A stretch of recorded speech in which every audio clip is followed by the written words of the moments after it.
يقول لك الشركات التي لا تتقدم تتقادم، والأعمال التي لا تتطور تتدهور، والتاجر الذي لا يتألم لا يتعلم. كثير من الأعمال والأفكار القديمة تمسك بها أصحابها فاندثرت واندثروا معها. ما رأيك، بسبب الجهل ولا الكسل؟ التجارة اليوم تحولت إلى تجارة إلكترونية، بيع وشراء في الهواء، صح ولا لا؟ هل التجارة عبر الإنترنت أو ما تسمى بالتجارة الإلكترونية أو الميتافيرس أصلا حلال؟ وين مجلس العقد والإيجاب والقبول؟ هل يجوز بيع الغائب؟ طيب، أثرى أثرياء العالم اليوم نجحوا عبر التجارة الإلكترونية بمشاريع ومنتجات طالت العالم كله: أمازون، علي بابا، أبل، أوبر، إير بي إم بي، ميتا. طيب، متى سنحول أعمالنا نحن لتتناسب مع هذا التطور وكيف؟ لماذا تأخرنا؟ أي عمل تقوم به الآن لا تكون التكنولوجيا والإنترنت أساسا فيه لتسهيله وتسييره وتطويره هو عمل أبتر، يعني مقطوع محدود. تاجر شنطة، عندك محل، بقالة، مصنع، حرفي، معلم، مستثمر، أيا كان موقعك. كتجار مسلمين إذا ما زاحمت أعمالنا الواقع الافتراضي راح يتم استبدالنا حتى بالواقع الحقيقي. طيب، إذا كيف نغير؟ وش الخطوات الأولى؟ تنصحنا ندخل الميتافيرس يعني مع المليونير المسلم، وهذا تحدي الميتافيرس، وبسم الله.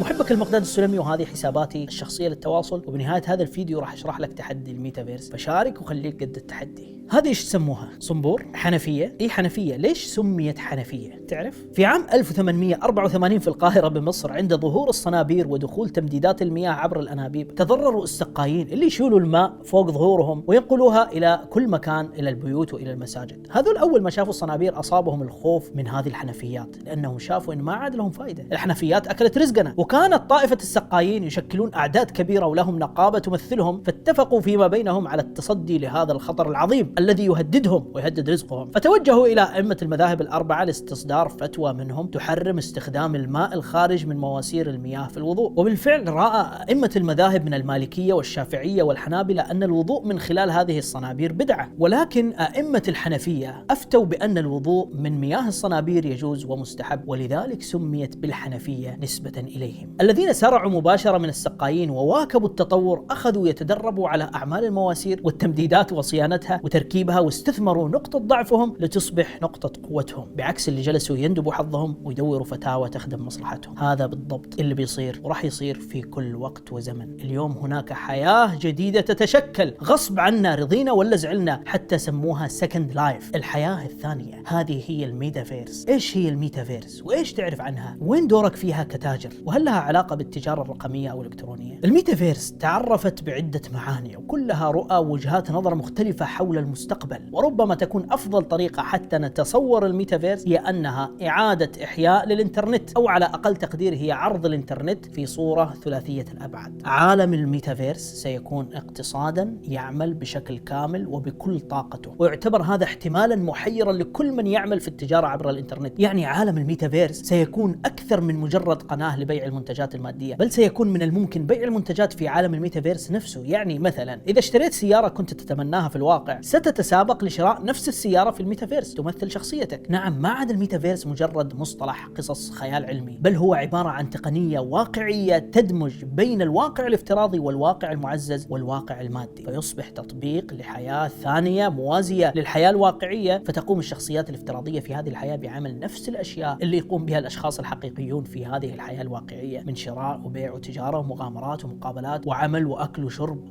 وحتى نوم وكل شيء.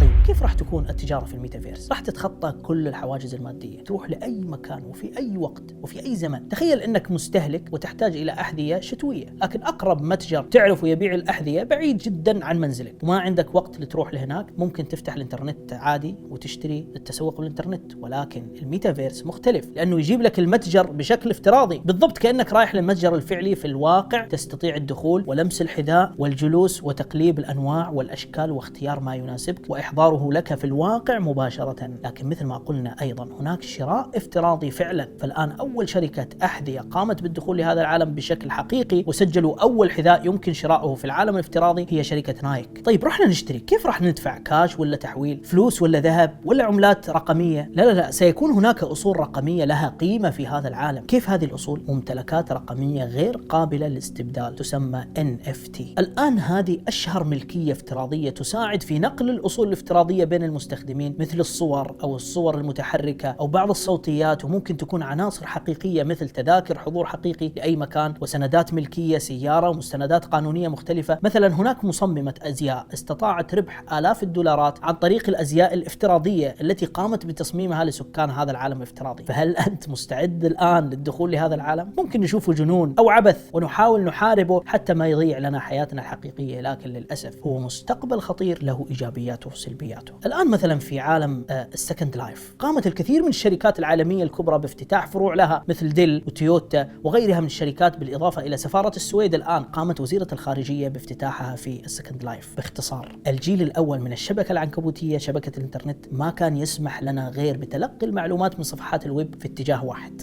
الجيل الثاني الذي نعيشه الآن سمح بالتفاعل والتواصل بين البشر بالصوت والصورة عبر مواقع التواصل الاجتماعي والتطبيقات المختلفة. الجيل الثالث اللي بدأ يتكون يتوقع أنه يسمح للأشخاص بالتفاعل والعمل والتعلم والتدريب واللعب والترفيه واستخدام الحواس الخمسة في مساحات افتراضية واسعة جدا ومتعددة ممكن حتى تفوق خيالنا الآن. طيب، ما هي فرص العمل والاستثمار المتاحة في هذا العالم؟ أول شيء مجالات الترفيه. مجال الألعاب الافتراضية يحظى بالفعل بشعبية ضخمة ولديه متابعيه، وليس هناك داعي أن تقوم بتصميم الألعاب، بل يمكنك التربح من هذا المجال عبر بيع القوالب الخاصة أو تصميم الشخصيات أو غيرها من الخدمات التكميلية لهذا النوع من الصناعة. أيضا مجال المطاعم وأيضا التسوق، أيضا بيع المنتجات الرقمية، سوق للعقارات، المجالات الطبية مثلا ممكن تساعد تقنية الواقع المعزز في تشخيص المرضى والفحص الدوري عليهم بالإضافة إلى التدريب والتعليم. أيضا هناك خبراء أمن، المفترض أن يكون هناك في هذا العالم مسؤولون عن الأمن وعدم التعرض على ممتلكات الغير. هناك وظيفة تحليل البيانات،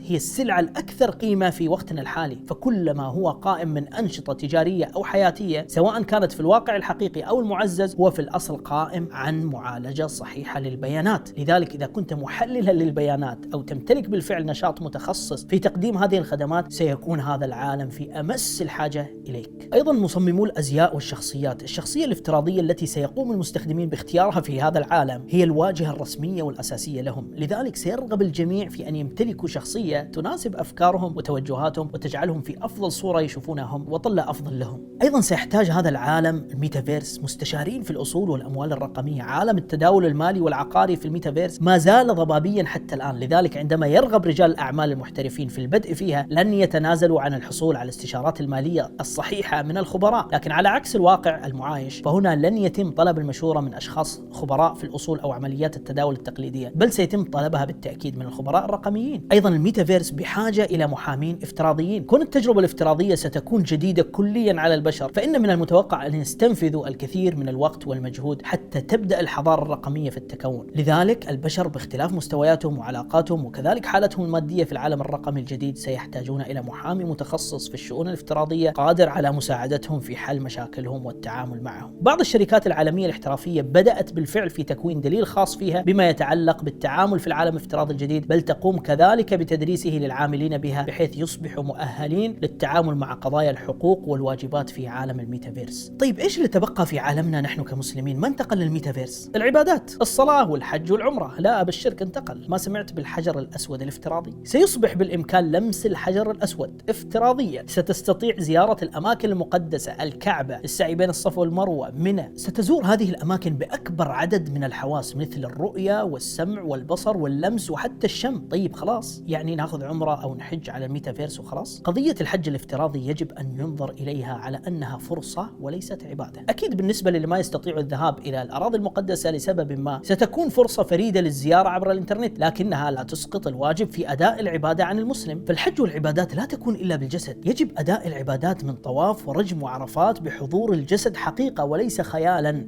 مثلا اللي يتناول الطعام في أحد الأماكن افتراضيا ميتافيرس لا يمكنهم أبد الشعور بالشبع، وكذلك العبادات لا تجوز في العالم الرقمي. لحظة قبل لا تتحمس وتحاول الدخول في هذا العالم بعشوائية كمستهلك أو كمستثمر، انتظر، لا يزال كل هذا قيد الدراسة والتجربة بل قيد التعريف. هل تعرف أن شركة أبل رائدة الأجهزة الإلكترونية في العالم ضد الميتافيرس حتى الآن وتشوفه غير عملي، والناس لن تذهب لهذا العالم بهذه الطريقة ولا بهذه السرعة؟ الكثير يراهن على أن الميتافيرس مجرد فقاعة ووهم وبدعة وتجربة، مغامرة جديدة من مغامرات مارك مؤسس فيسبوك الذي يراهن على هذا المستقبل. هناك دراسة بالفعل هذه السنة تم إجراؤها على 1000 مواطن في الولايات المتحدة، وجدوا أن 49% من المشاركين لا يعرفون يعرفون ما الميتافيرس. تتراوح أعمار الذين أجريت عليهم الدراسة ما بين 18 و24 سنة، وهم حريصون طبعا على تبني تقنيات جديدة. ومع ذلك ردت هذه الفئة العمرية بأنها لن تكون حريصة على التسوق في الميتافيرس، حيث صرح حوالي منهم 65% أنهم ببساطة غير مهتمين. وأيضا فيما يتعلق بالرموز غير القابل للاستبدال ولا العملات المشفرة، صرح ما يقرب من 60% منهم أنهم لن يستثمروا في الرموز غير القابل للاستبدال. وأيضا 30% بيّنوا أنهم سيبتعدون كل البعد بشدة عن العملات المشفرة. ومن بين اللي سمعوا بالفعل عن الميتافيرس كان معظمهم متشككا في كيفية استمراره، حيث وصفه 78% بأنها فقاعة ليس إلا. أيضا في بريطانيا منصة كلافيو أجرت استطلاع قبل شهر ضم 1000 مشارك، 58% منهم ما يعرفوا أصلا موضوع الميتافيرس، وحوالي 98% أوضحوا أنهم لن يتسوقوا في هذا العالم الغير واقع. طيب ما هو الموقف الصحيح الذي يجب أن نتخذه نحن؟ نصل للنهاية ومع تحدي الميتافيرس. إيش فكرة هذا التحدي؟ اختار الآن أقرب صديق لك أو زميل أو قريب وضعه نفس وضعك أو قريب منه، مستواه قريب من مستواك، وقوموا بالتحدي مع بعض. التحدي تجاه الميتافيرس. الهدف من التحدي البقاء في مأمن من هذا العالم. اقرأ أخبار الميتافيرس أول بأول، وخليك على اطلاع دائم بكل جديد، فالتعلم والفهم وامتلاك الأدوات أساس اتخاذ أي قرار. ومع قراءتك المستمرة للأخبار واطلاعك على عالم جديد مغري يسهل عليك كل شيء، أكيد راح تتحمس وممكن تشتري أو تستثمر أو تغامر أو تقامر.